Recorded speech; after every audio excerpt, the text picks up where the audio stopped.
भी आपसे कह दूँ कि अक्सर ये होता है कि नाटक के मध्य में या किसी भी सांगीतिक कार्यक्रम के मध्य में जब आपके मोबाइल सेट बजते हैं तो मोबाइल सेट बहुत दिक्कत करते हैं, तो उनको या तो वाइब्रेटेड मोड पर डाल दीजिए या साइलेंट मोड पर डाल दीजिए, जैसा आपको उचित लगे।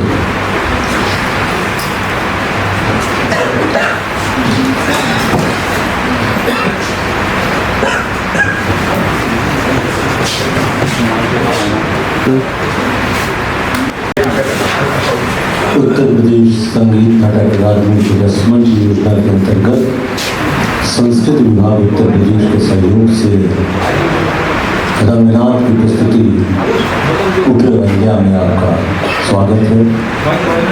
इसके लेखक हैं सुरेंद्र द्विवेदी और परिकल्पना और निर्देशन है बहुत अच्छी अभिनेत्री रोजी दुबे का, और निरंतर वो निर्देशन के क्षेत्र में काम कर रहे हैं। हम स्वागत करते हैं किरण बिसारिया जी का।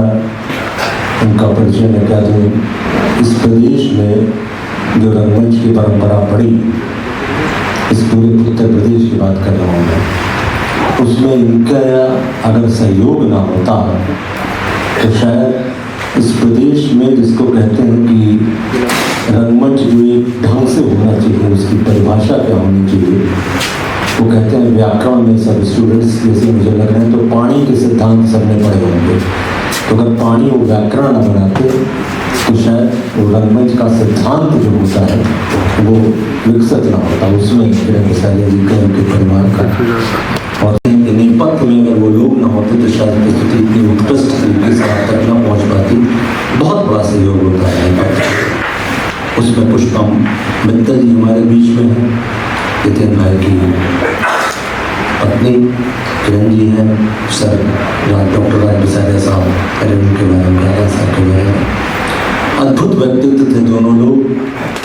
तो इस बार रोजी रंगनाथ ने सोचा, रोजी मिश्रा जी ने सोचा कि क्यों ना हम एक परंपरा ये डालें कि अक्सर हम लोग अभिनेता अभिनेत्री लेखक जो मंच पर हैं उनका सम्मान करते हैं, उनका आतिथ्य प्रणाम करते हैं उनको, हम ये परंपरा क्यों ना डालें कि हम नेपथ्य में जो लोग हैं उनका सम्मान करें।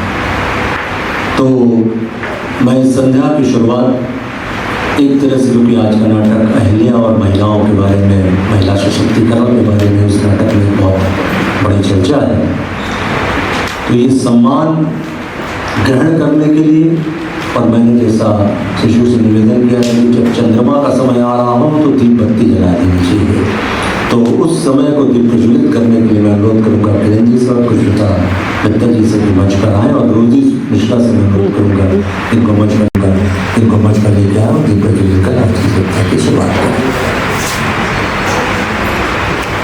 तालियां बजानी होगा, बजा देंगे।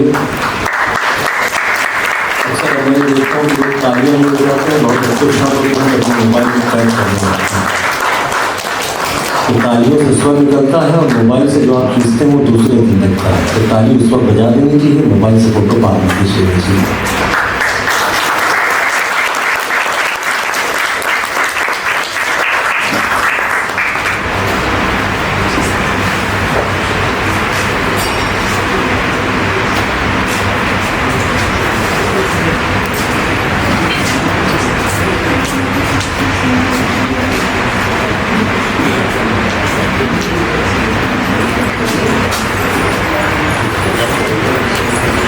दीप प्रज्वलित होता है तो पता नहीं कि एक अच्छा सा अजीब सा माहौल बन जाता है।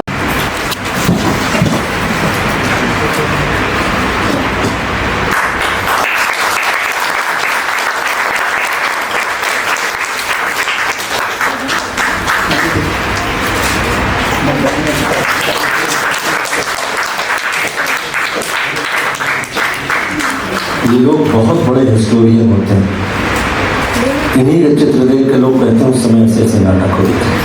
आपका बहुत बहुत धन्यवाद। आप लोग चाहें तो सेंट्रल स्टेज के स्थान में मैंने अनुरोध किया था 2 शब्दों के लिए, कुंती और तारा। अहिल्या गौतम ऋषि की पत्नी थी और कुंती माता पांडु उनके माता, पांचों पांडवों की। आज का बैठक है उठो अहिल्या। अहिल्या का श्राप के बारे में सबने सुना होगा, लेकिन खास बात उस श्राप में ये थी कि गौतम ऋषि इतने बड़े देवता थे, ब्रह्मा के पुत्र थे, तो वो गलत नहीं कर सकते थे।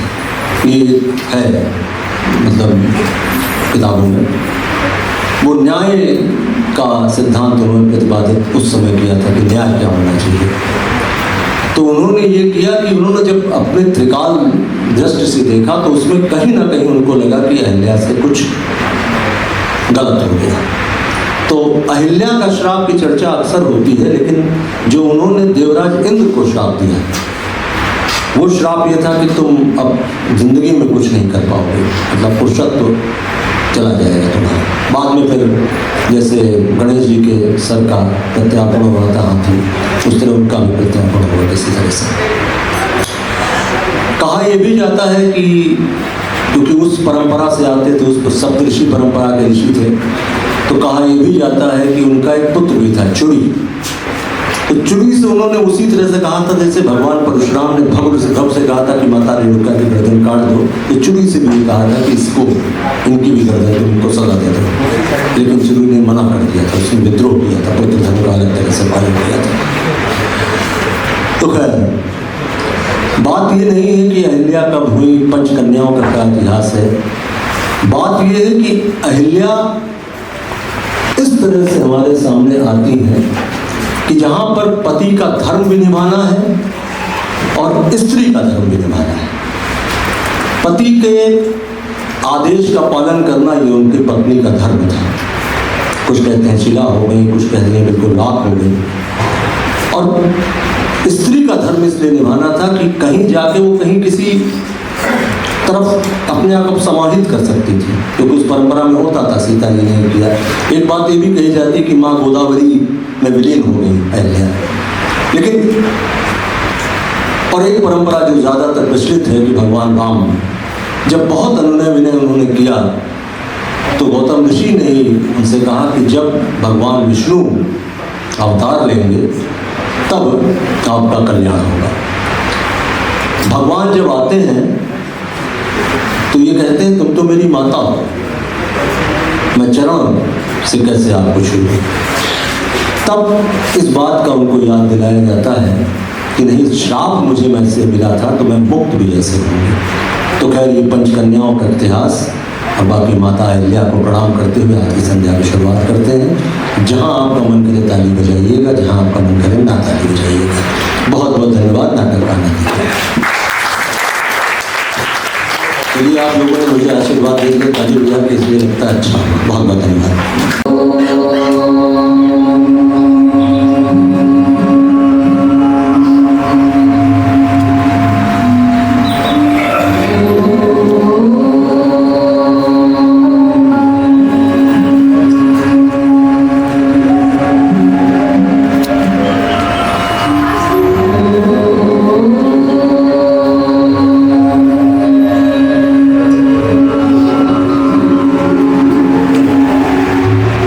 Some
यही तो हमारा दुर्भाग्य है कि स्वर्ग पर शासन करने के लिए जो भी इंद्र बनता है वह निरंकुश, दुराचारी और नृशंस बन जाता है।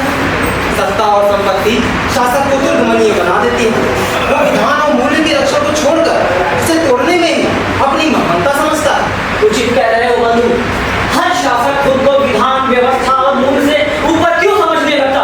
अब अपने वर्तमान इंद्र को ही देखें। उसकी निरंकुशता और लंपटता ने तो हर प्रकार की सीमा पर अतिक्रमण कर रखा। उत्तर में दो बड़े मानव राज्यों का इंद्र के अनुरोध पर सैन्य सहायता ना देना उसी के पाप का परिणाम है। इंद्र के पाप का परिणाम? हाँ, इंद्र के पाप का परिणाम।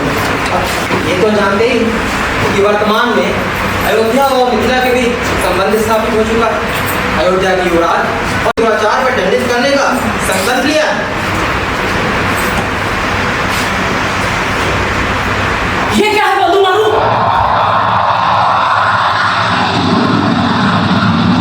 ये तो कुछ अभिमान प्रतीत होता है। अनर्थ हो गया बंधु, अनर्थ हो गया। किंतु वही हुआ जिसका मुझे भय था। रावण पुत्र मेघनाथ इंद्र को बंदी बनाकर लंका की ओर जा रहा है। आखिर अहिल्या पर किए गए अपराध का दंड इंद्र को मिल गया। हाँ बंधु, लेकिन इसमें हम क्या कर सकते? जब जब सत्ता के मद में चूर कोई राजा या राजपूत अपनी प्रजा का घर्षण करता है तो उसे दंड तो मिलता ही है और मिलना भी चाहिए। लेकिन ये अहिल्या की क्या कथा? विस्मरण हो रहा है। हम देवताओं का यही तो दोष है कि अपने परिजनों और प्रभुओं के कृत अपकर्मों को बड़ी जल्दी भूल जाते हैं। चलो अमरावती चलते हुए कोई मार्ग अपनाता है।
शासन करने के लिए।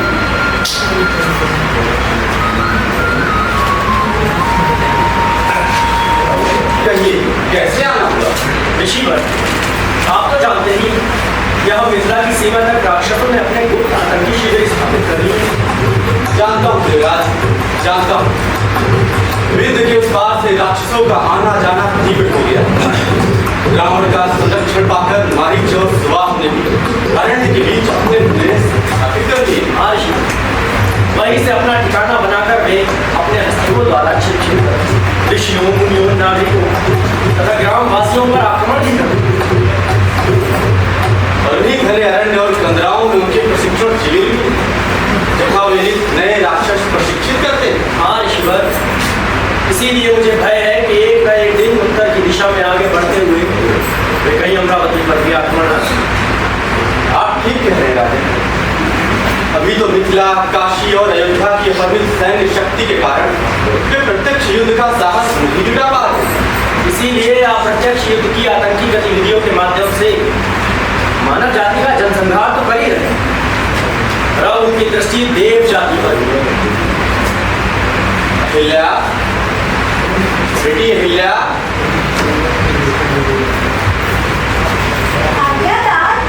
देखो तो कौन आया है। बड़े भाग देवराज इंद्र आश्रम में पधारे। प्रणाम देवराज। इनके लिए दलवान आदि की व्यवस्था करो। अपनी लायका। अरे ये मान्य कौन? जहां तक मुझे ज्ञात है आप तो अविवाहित हैं। फिर ये दलवान घर करे राजा। ये विधाता की कृपा है।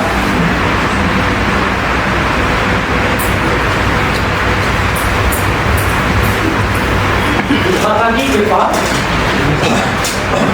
मैं कुछ समझा नहीं ऋषिवर। क्या क्या चमत्कार रचते हैं, परंतु ये बात मुझे स्पष्ट नहीं हुई। हाँ राजा, इसे विधाता का चमत्कार ही समझे।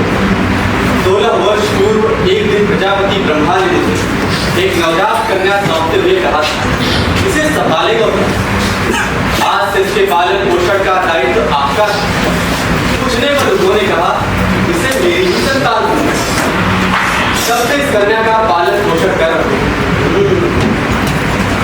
पर अब तो ये पूर्ण युवती हो चुकी है। ब्रह्मा की भी तो संतान है ऋषिवर, परंतु उसके वास्तविक जनक और जननी कौन है? देवराज, ये वृद्धक्ष और मेनका की संतान। उन्होंने इसे जन्म देते ही ब्रह्मा जी को सौंप कर अपने माता पिता के दायित्व से मुक्ति पाई। भाग्य है बेचारे। हाँ, आपने अपने आने का प्रयोजन नहीं बताया। राजन, ऋषिवर, मेरी ये यात्रा अत्यंत गोपनीय है। मैंने अपने अश्वरथ और अनुचरों को गंगा के उस पार छोड़ दिया।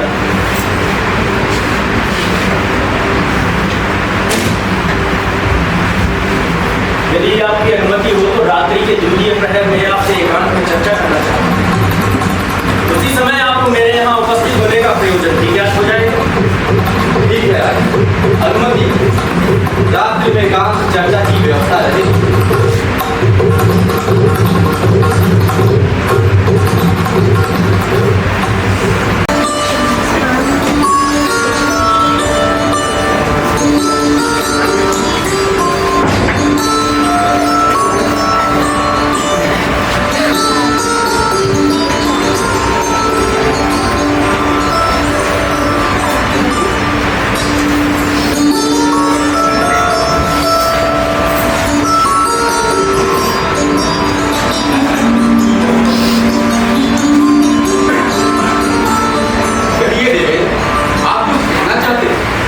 ऋषिवर, आपके आश्रम के आसपास अरण्य के घने प्रांगण में राक्षसों के अनेक शिविर हैं। हाँ, जानता हूँ।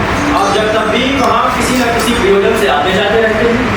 हाँ, वहाँ निवास करने वाले वनवासी मनुष्यों में आपका बड़ा सम्मान है। वे भी आपसे इसलिए करते हैं और आपके कल्याण की कामना में। हाँ राजन, हाँ, परंतु उनके कल्याण की कामना पूरी हो कहाँ पा रहे? ये राक्षस वनवासियों के पशुओं और धन का तो हरण करते ही हैं, साथ में उनकी माताओं बहनों के साथ भी बड़ा आतंक मचा रखा है।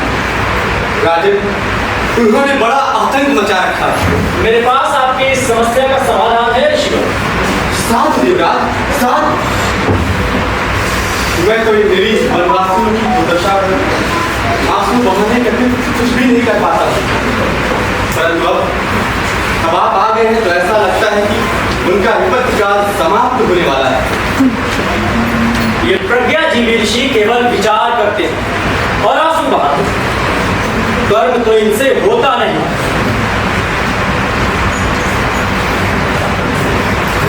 आप कहाँ खो गए देवराज? हाँ ऋषि, परंतु इस कार्य में आपका सहयोग अपेक्षित है। कहिए, मुझे क्या करना होगा? आपको केवल ये पता करना होगा कि इन राक्षसों की आगामी योजना क्या है। ये स्वर्ग पर तो आक्रमण नहीं करना चाहते।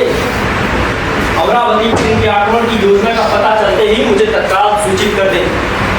मेरे चरण ऋषिवेश में आपके आश्रम में सदैव उपस्थित रहेंगे। हाँ, मैं आपका भूत दुश्मन हूँ। हाँ ऋषिवर, यही कृपा चाहिए।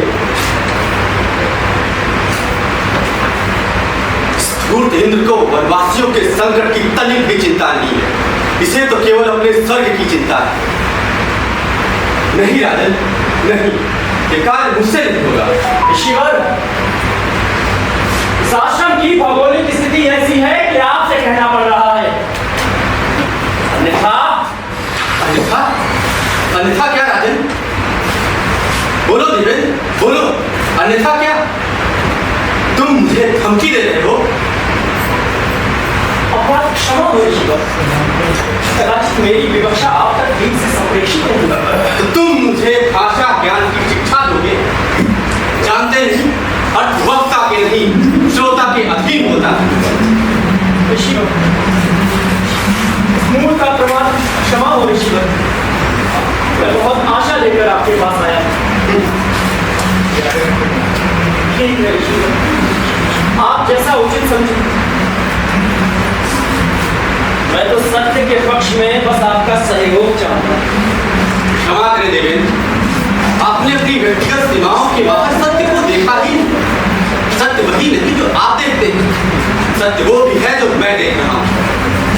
इन त्यागी ऋषियों मनीषों के साथ यही तो संकट है, लोग से अपने पक्ष में नहीं किया जा सकता। चलो, छल का प्रयोजन है। ऋषि बड़े ही उदार हृदय होते हैं।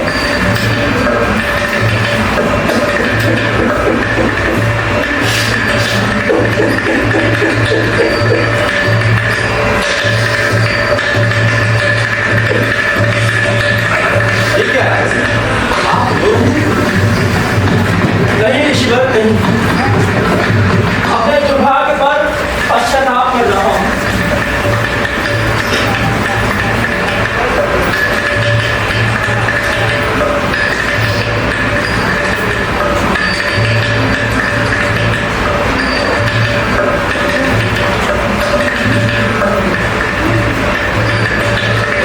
क्या ऐसा नहीं हो सकता कि आपका कोई ऋषि वेश में दूसरा काम कर ले और वो ऋषि वेश में मेरे आश्रम में रह सकता है?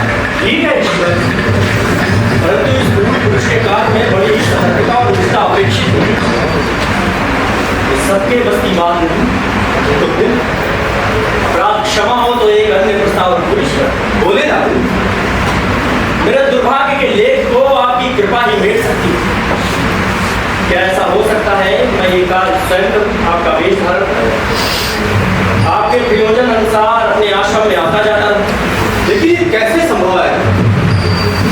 एक आश्रम में दो गौतम, आश्रम वासियों को संदेह नहीं हो जाएगा? नहीं ऋषिवर, जब मैं आश्रम में रहूं तो आप वन के गहन प्रांतर में चले जाएं, और जब आप आश्रम में रहें तो मैं वन में जाकर बंजरों के बीच राक्षसों की आतंकी गतिविधियों की सूचना करूं। परंतु इसमें संकट है। कोई संकट नहीं है ऋषिवर, कोई संकट नहीं है। यदि कभी हम दो गौतम इस आश्रम में आपको दिख भी गए तो आश्रमवासी से आपकी योग माया का चमत्कार ही समझे। परंतु इस कार्य में बहुत ही अवधानता अपेक्षित है। आपकी आपकी कृपा हो तो अवधानता का तो प्रश्न ही नहीं उठता ईश्वर। जैसी आपकी इच्छा। ठीक, तो कहीं एकांत में जाकर मेरे शिल्पी को आप ऋषि का वेश धारण करने की कला सिखा दें। तो समय समय पर मुझे मौका बनाता रहे।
ये सब तो उसे कहीं भी मिल सकता है। ये कहीं नहीं मिल सकता। अहिल्या इस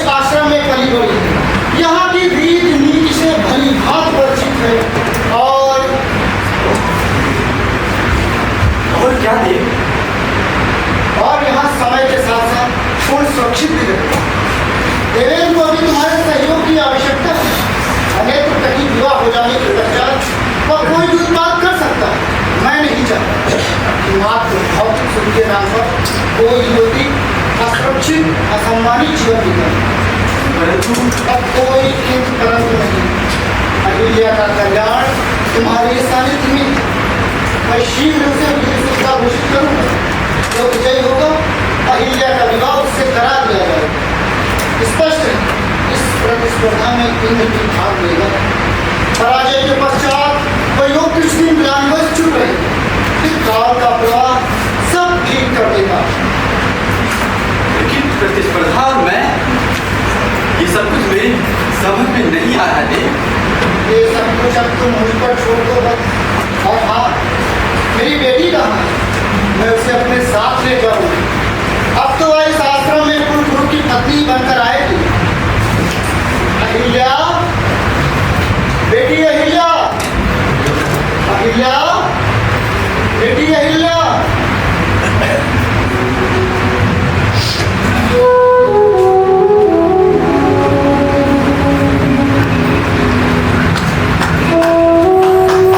इतना जा रहा है। राजा का प्रस्ताव लेकर मिथिला से आचार्य आए थे। आज आश्रम में इतनी चहल पहल, किंतु क्या सभी अहिल्या वो बहुत दुखी है। स्वाभाविक है सुना, संतान तो दाम्पत्य का मधुर फल होती, वो भी पहली संतान, हृदय का टुकड़ा। भला हृदयांश को तन से दिलगा ले, पीड़ा नहीं होगी क्या? हाँ सर, उसका भी शतानंद अभी किशोर ही है। माता की दृष्टि में तो संतान सदा बालक ही रहती है। परंतु घोषा, सुना है शतानंद बहुत बड़ा विद्वान हो गया है। हो क्यों ना, आखिर बेटा किसका है? गौतम और अहिल्या की संतान को तो बुद्धिमान होना ही चाहिए। तुम सही कह रही हो सर। माता पिता का सदा आचरण ही संतान की शिक्षा का प्रथम सोपान है। यहीं से संतान के व्यक्तित्व में वो नवांकुर फूटता है, जो उसे विश्वव्यापी मंगल छंद के साथ जोड़ता है।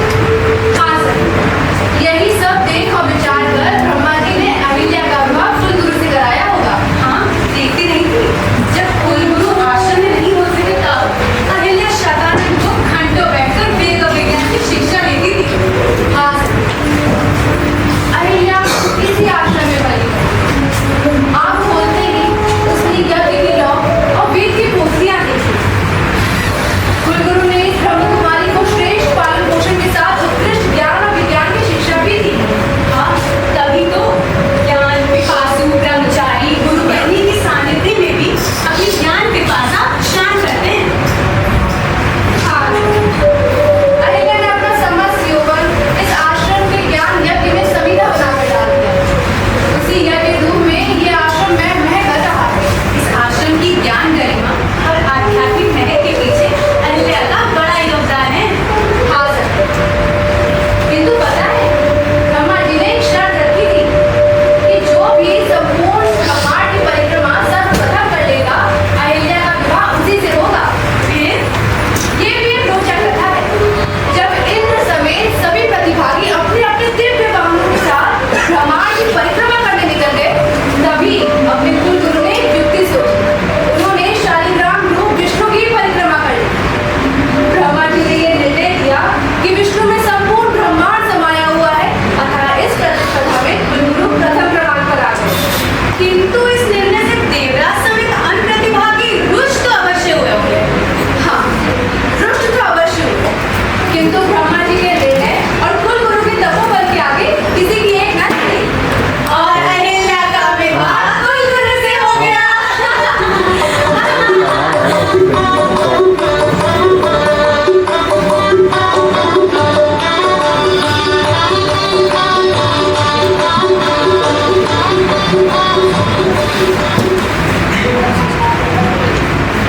अरे बंधु, कथा क्यों रोक दी?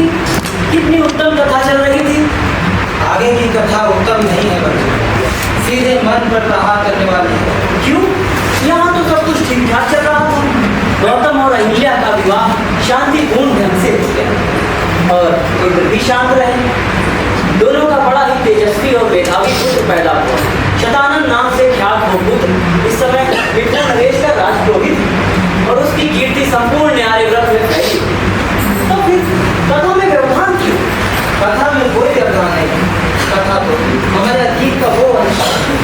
पेड़ा खाते और सीख भी। तो फिर कहिए ना, मेरा मन अधीर हो रहा है।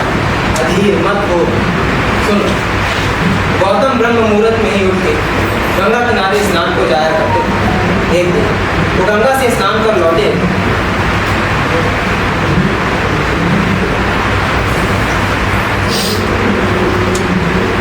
तो कुटीर का द्वार अंदर से बंद पाया। उन्हें आश्चर्य हो, उन्होंने द्वार खटखटाया। ये द्वार बंद क्यों है? अहिल्या,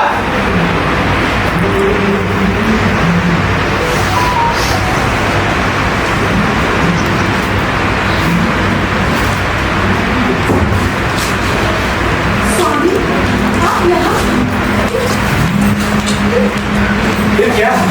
और तुम इतनी परेशान क्यों हो? ये तुम्हें? ये कौन था? नौचार होगा। निर्लज्ज! अभी अभी मैंने यहाँ से एक गुरु सात्विक को निकलकर भागते देखा है और तुम मामजात कहती हो? मामजात क्यों नहीं कहती? क्षमा करें यार, कक्ष में आने वाले पुरुष आप ही थे। मैं स्वयं इस विलक्षण दृश्य को देखकर चकित थी। एक समय में दो गौतम, ये कौन सा रहस्य है यार? निर्लज्ज! बात की अपने जार को रात्रि में के कक्ष में आमंत्रित करते तुम्हें लज्जा नहीं आती और तुम मुझसे बहस पूछती हो? छी! शांत, ब्रह्म वेला में समस्त आश्रमवासी जग रहे होंगे। आपको ये लांछन लगा है? हट जा! मेरी आंखों के सामने से हट जा! बात की नहीं यार, नहीं। ये कलंक लेकर मैं जी नहीं पाऊंगी। जा मत, परंतु मेरी आंखों के सामने से दूर हो जा। अरे, मैं बचपन से इसी आश्रम में रही। यहाँ के लता फूल, पशु पक्षी, बाल वृक्ष सभी मुझे जानते हैं। ऐसे में मुझ पर ये मिथ्यारोप। यह आरोप मिथ्या नहीं है, अभी मैंने अपनी आंखों से देखा। सुनो, सुनो आश्रमवासियों, सुनो, सुनो। क्या हुआ गुरुदेव? आप निर्लज्ज क्यों हैं? क्या हुआ निगरा? क्या हुआ यार? अभी अभी मैंने अपने कुटीर से गुरु सात्विक को निकलकर भागते देखा। क्या? और ये निर्लज्ज कहती है कि वो मैं था। आश्चर्य! निर्लज्जता की ये पराकाष्ठा! क्षमा करें यार, मैं पापी नहीं हूँ। मैंने कोई पाप नहीं किया और आप ये लगातार आरोप पर आरोप लगाए जा रहे हैं। आपने मुझे पाला है, आप मुझे बचपन से जानते हैं, फिर यह विश्वास क्यों? हाँ, बचपन से पाला, इसीलिए अपने जार को बुलाती रही। अब तुम मेरी पत्नी हो, मैं तुम्हारा स्वामी हूँ।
होगी।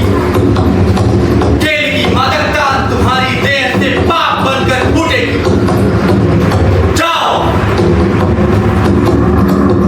विफल हो जाओ।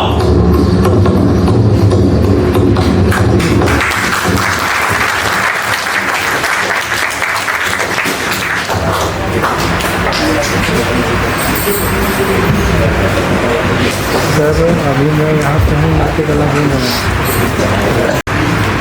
सखी, मेरे स्वामी गुरुकुल छोड़ने को कह रहे हैं।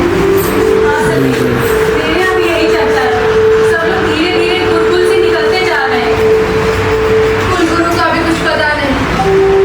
कहा जा रहा है उस दिन की घटना के बाद वे उत्तर में हिमालय की ओर चले गए हैं। ये समझ नहीं आता कि जो पाप मैंने किया ही नहीं, उसका दंड मुझे क्यों मिल रहा है। देख नहीं रही सखी, एक इंद्र के पापाचार से गुरुकुल की मर्यादा कितनी गिर गई है। ये सच है कि इस आश्रम में पाप हुआ, किंतु पाप तो इंद्र ने किया। क्या ये समाज नहीं देख रहा? समाज देख रहा है और अच्छे से देख रहा है, किंतु बोले कौन? खड़े होकर पापी को पापी ना कहने से ही तो हमारे समाज की दुर्दशा हुई है। ये कहना तो फिर भी कम है। यहाँ तो पापियों को सम्मान और गौरव का पात्र बनाया जा रहा है। पर एक बात समझ नहीं आती, ये समाज चुप है तो ठीक, किंतु महाराज जनक वो क्यों चुप है? भय सखी, भय। जिस भय से समाज चुप है, उसी भय की शक्ति से मिथिलेश भी चुप है। आखिर इंद्र का अधिकार करे भी तो कौन? ये दुर्भाग्य है। समाज प्रभु वर्ग के अपराधों की अनदेखी करता है, उन्हें सम्मान देता है और दुर्बल को दंड।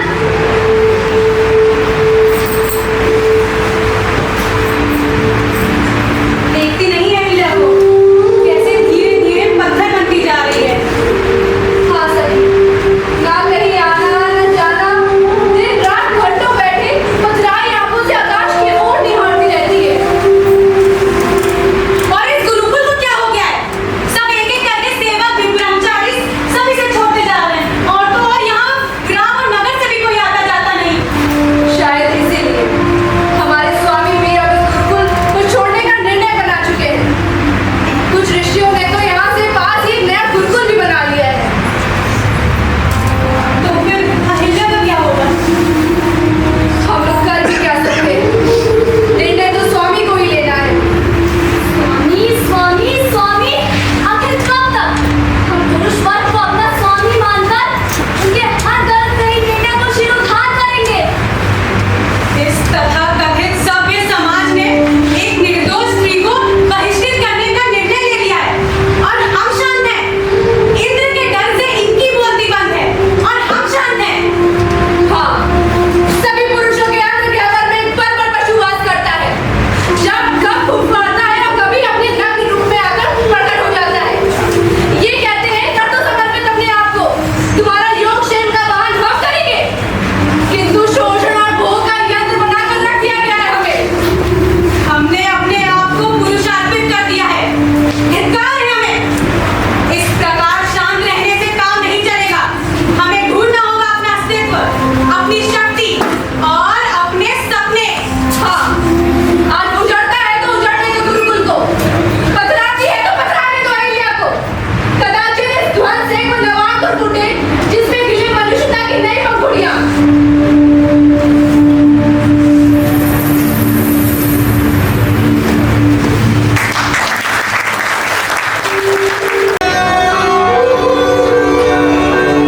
इस करुणा कलित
धुल धुल कर बह जाते आंसू करुणा के तल से अभिलाषाओं की करवट सुप्त व्यथा का जगना सुख का सपना हो जाना भीगी पलकों का लगना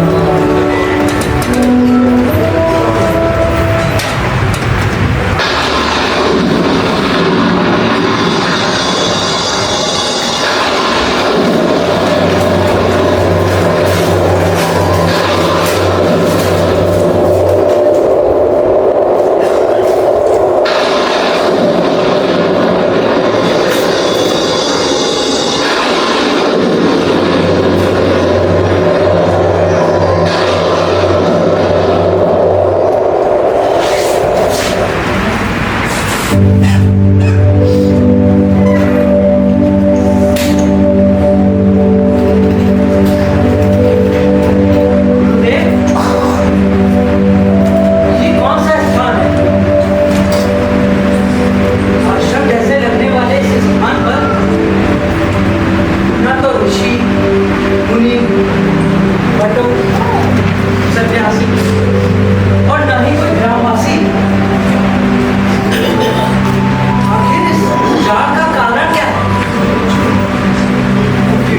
टूट गए हैं, लताओं ने बढ़कर वृक्षों को इस तरह से आच्छादित कर लिया है कि उनका प्राकृत विकास अवरुद्ध हो गया। आखिर ये स्थान इतना श्रीहीन क्यों है? ये स्थान पूर्व में गौतम ऋषि का उस समय ऋषि ज्ञान योग से आलोकित यह आश्रम सबको आकर्षित करता है। गौतम की मेधा साधना सत्योपलब्ध से यह आश्रम मिथिला ही संपूर्ण आर्यवर्त में ज्ञान का प्रमुख केंद्र बन गया। किंतु अब ऐसा क्या हुआ कि ये स्थान अपनी आध्यात्मिक विभूति से हीन और उजाड़ बनकर आएगा?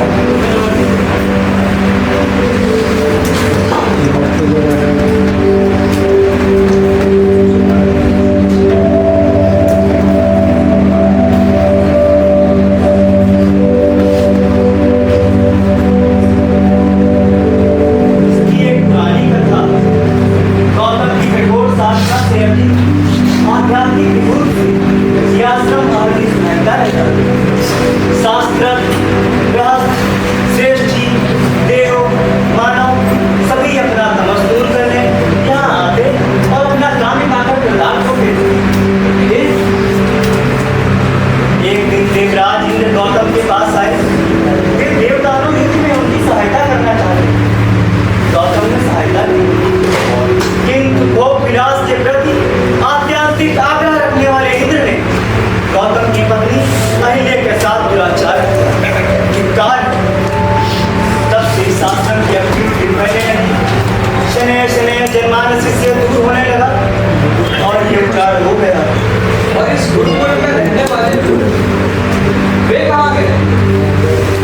गुरु गौतम अहिल्या और इंद्र दोनों का क्रोधित हुए, दोनों को शाप दिया और सब हिमालय की ओर चले गए। गुरु की अनुपस्थिति और गुरुकुल की प्रतिष्ठा के कारण धीरे धीरे सारे ऋषि मुनि ब्रह्मचारी भी यहाँ से चले गए। माता अहिल्या, उनका क्या हुआ? अहिल्या की कथा क्या बताऊं? सत्ता के मद में चूर इंद्र के दुराचार का दंड वो भोग रही है। क्यों गुरुदेव? वो क्यों भोग रहे हैं? स्त्री जात की नियत बनकर रह गई है राम। श्रीमंतों के विलास से पीड़ित स्त्रियां पतिता घोषित कर दी जाती हैं और तब समाज तो दूर उसके परिजन भी उसे स्वीकारने में संकोच करते हैं। सुचिता की गिरती वृद्धि उसके जीवन को बोझ बना देती है और वो जीते जी पत्थर बन जाती है। अहिल्या की यही दशा है राम। और आप जैसे ऋषि मुनि भी इस प्रकार के अन्याय को देखते हुए चुप रहते हैं।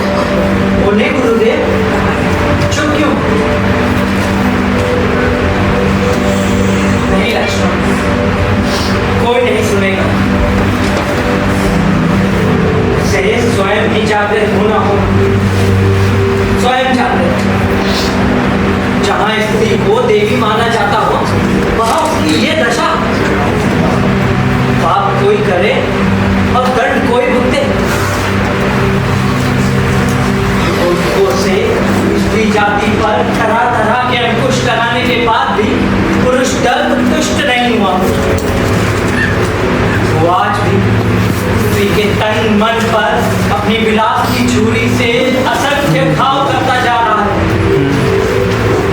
और कहता है कि हम सभ्य हो रहे हैं। धिक्कार है।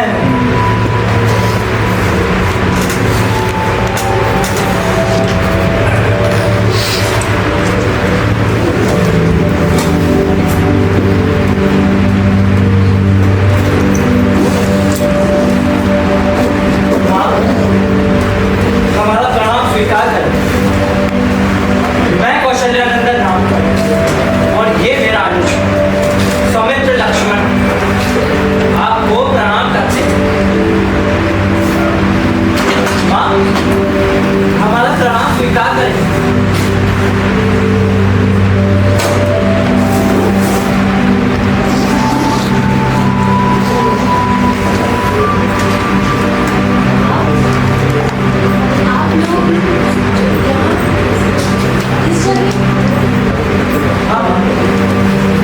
हम लोग अपने विश्वामित्र के साथ यहाँ से जा रहे हैं, तभी ये आश्रम देखा।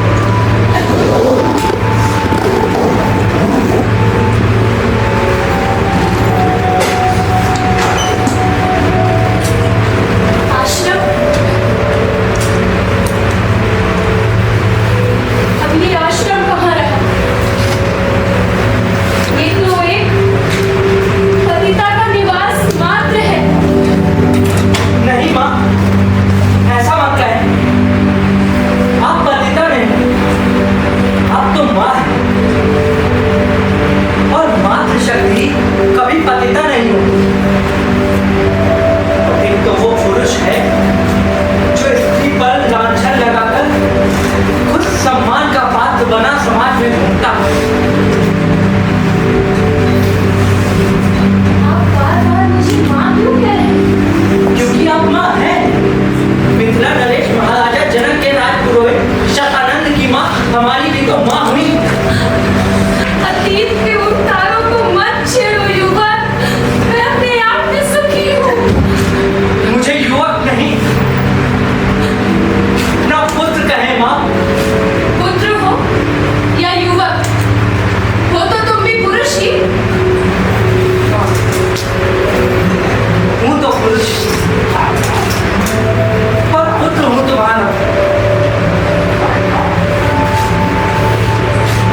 तुम्हारी वाणी में सत्य की आँच है वत्स।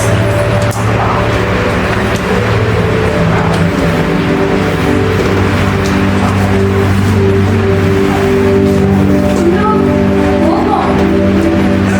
यहाँ लंबे समय से मेरे द्वितीय पुत्र चिलकारी के अतिरिक्त कोई मानव आकृति आई ही नहीं।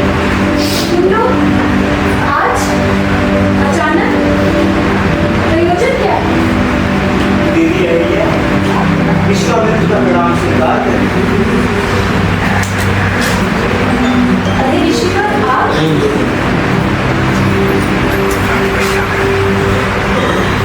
अच्छा कहाँ पर अहिल्या को आशीष दो। बाहर ही पड़ा है। ये दोनों अवध नरेश महाराजा दशरथ के पुत्र चढ़ा रहे हैं ना कितने हैं? इस स्थान को कैसे लाए? ये कितने यहाँ इस भ्रष्ट आश्रम में पशु पक्षियों के अतिरिक्त तो कोई आता ही नहीं। कहाँ गए? आपने कैसे कष्ट किए? वो भी दो राजकुमारों के साथ। क्षमा करें दीदी, क्षमा करें। आश्रम और मठ लोक आस्था के केंद्र होते हैं। देवराज के अपकर्म के बाद इस आश्रम की अपकीर्ति भी फैलने लगी और हम में इतना साहस नहीं था कि सत्य के पक्ष में खड़े हो सकें। परंतु आप तो साधारण मनुष्य नहीं है ऋषिवर। आपने तो प्रति सृष्टि रची है, फिर अपकीर्ति से इतना भय? क्षमा करें दीदी, आप हमें और न करें। नहीं ऋषिवर, नहीं। मैं कौन होती हूँ लज्जित करने वाली? मैं एक उल्टा पातकी पति परित्यक्ता। भला मैं कैसे लज्जित कर सकती हूँ एक ऋषि को? शांत देवी शांत, तुम उल्टा नहीं, बाकी नहीं, बाकी तो हम इस समाज में। मैं भी तुम्हारा अपराधी हूँ देवी।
अपनी माताओं बहनों की रक्षा नहीं कर पाता। धिक्कार है।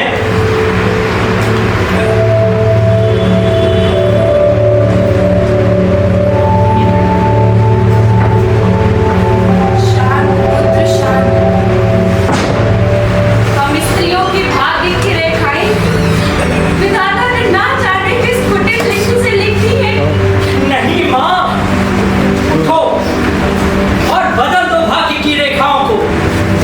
जब भी कोई स्त्री निर्भय होकर खड़ी होगी, चुनौती देती हुई समाज को, इस पुरुष समाज को, तब उसकी भाग्य की रेखाएं खुद ब खुद बदल जाएंगी।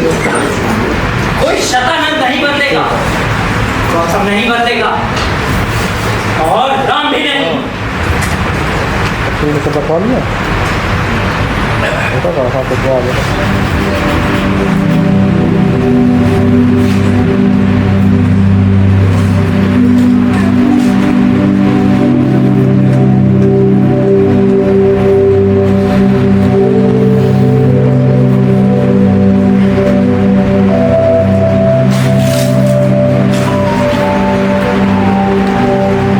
प्रणाम बंधु। प्रणाम। अरे बता माँ, आप कहाँ बताऊँ समय। उस दिन की दुर्घटना के बाद मैं भगवान आशुतोष के निकट हिमालय की गोद पर तपस्या करने चला गया, परंतु वहाँ भी मन को शांति नहीं मिली। बार बार यही लगता था कि अहिल्या का वास्तविक अपराधी मैं ही, केवल मैं और कोई नहीं। वापस लौट आया, लौटा तो द्वार पर दूर देखकर मैं किधर गया। अंदर आया तो आप ये दोनों उज्ज्वल कौन? क्षमा करें गुरुवर, तो आप हैं गौतम ऋषि, इस गुरुकुल के कुलपति। अपनी पर लांछन लगाकर आश्रम छोड़कर भाग चले तपस्या करने। किसके भरोसे छोड़कर गए थे मां को? जंगली हिंसक पशुओं के या फिर देवेंद्र के? नहीं लक्ष्मण, अपनी मर्यादा में रहो। मैं कौशल्यानंदन अपने अनुज सौमित्र के उद्दंड आचरण के लिए आपसे क्षमा मांगता हूँ। हमें क्षमा करें ऋषिवर। नहीं यार, मत रोको लक्ष्मण, मैं इसी धिक्कार के योग्य हूं। उस दिन की दुर्घटना के बाद तो अहिल्या पर से भी मेरा विश्वास डोल गया था और उसी विक्षेप में मैंने ये आश्रम छोड़ दिया। विक्षेप में या भय से? दाम्पत्य जीवन काम और क्रतु के सामंजस्य पर ही टिका होता है, ये भी मुझे बताना पड़ेगा। विश्वास ही उसकी नींव होती। तुम ठीक कह रहे हो, मैं डर ही गया। इंद्र को शाप देने के बाद ही मैं डर गया। उस अपकीर्ति के बाद इस गुरुकुल को कौन मान्यता देता? यहाँ के ऋषियों, सन्यासियों, वनवासियों, ग्रामवासियों, सबकी प्रश्नाकुलांकों से मैं डरने लगा। लेकिन आप तो विद्या और विज्ञान के साक्षात विग्रह थे। आप जैसे ऋषि मुनि रात सप्ताह की मान्यता की अपेक्षा क्यों करते भला? गुरुकुल से प्रकाशित होने वाला ज्ञान ही लोक शास्त्र की मान्यता को देने के लिए बाध्य कर सकता है। लेकिन डर कर आपने बड़ा अनर्थ किया, बहुत अन्याय किया माँ के साथ।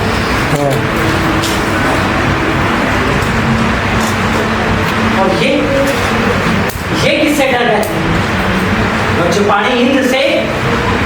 धिक्कार है इन्हें भी। भैया, मुझे तो इन पर शर्म आती है। कोई पुरुष अपने सत्ता बल, धन बल या बाहुबल में मत स्त्री के साथ दुराचार करता है और हम डरकर चुप रहते हैं। बड़ी खतरनाक है ये चुप्पी, समाज की चुप्पी। तुम ठीक कहते हो लक्ष्मण, और इस चुप्पी को तोड़ना ही होगा। इस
सूरज सा तेज नहीं मुझमें, दीपक सा जलता देखोगे।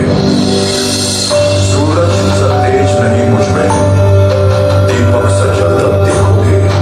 अपनी हद रोशन करने से तुम मुझको कब तक रोकोगे, तुम मुझको कब तक रोकोगे।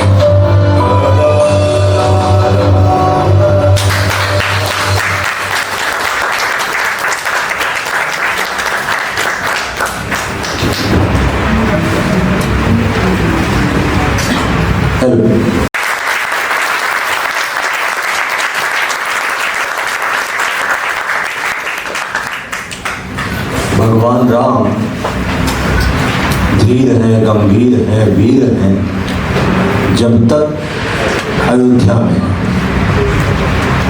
लेकिन भगवान राम के पुरुषोत्तम बनने की परंपरा जो शुरू होती है, जो दंड कारण में जाते हैं और वहाँ रहते हैं, तब पुरुषोत्तम बनने की परंपरा शुरू।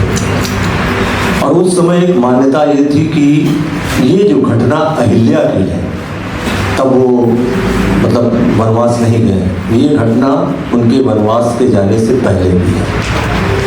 मानव के प्रति जो उनके मन में अनुराग पैदा होता है और स्त्री के प्रति जो उनके मन में, जिसको कहते हैं श्रद्धा पैदा होती है, वो शायद ये पहली घटना उनके जीवन की होती है जिससे वो सबक लेते हैं।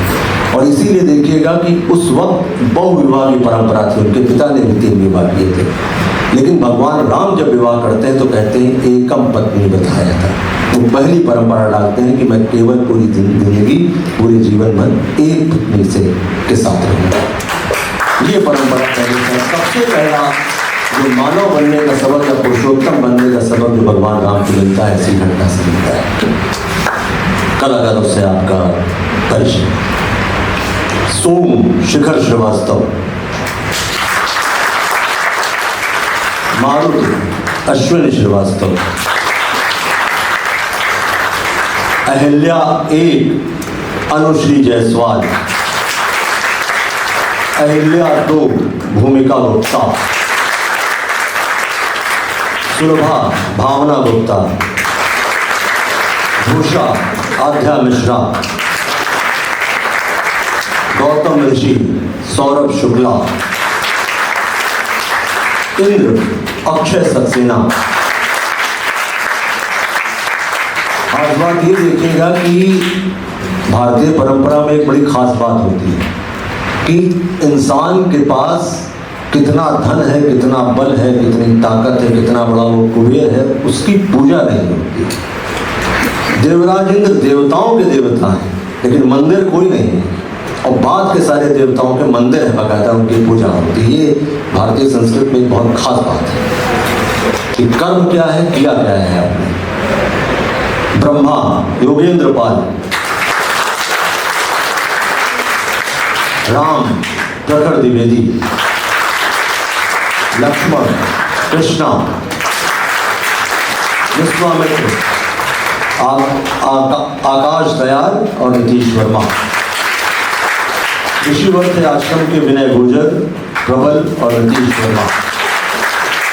मंच व्यवस्था, क्योंकि आज सम्मान हम लोगों ने नेपथ्य सम्मान किया है, तो इस नाटक को भी सजाने में नेपथ्य के बहुत से लोगों का योगदान रहा है।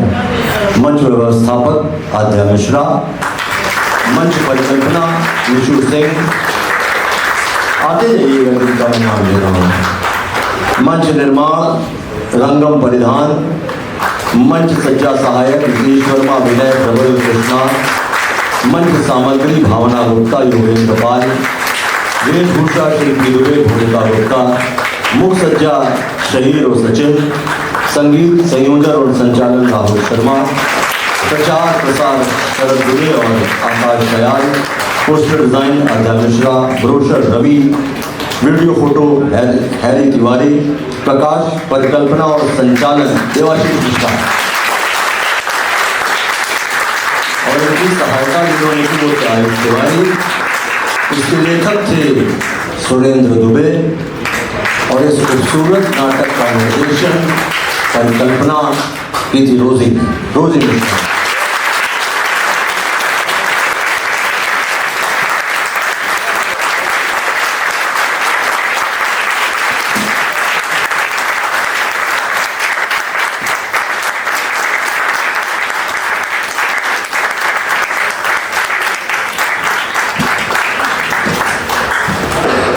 रोजी दो शब्द कहेंगे।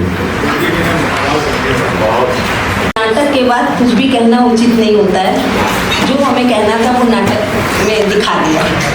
बस आप लोग यहाँ आए, इसके लिए आप लोगों का बहुत बहुत धन्यवाद। मैं किरण मैम की भी बहुत आभारी हूँ, जो मेरे एक बार कहने पर यहाँ उपस्थित हुई। बहुत बहुत शुक्रिया। और साथ में पुष्पा मैम का भी बहुत बहुत आभार।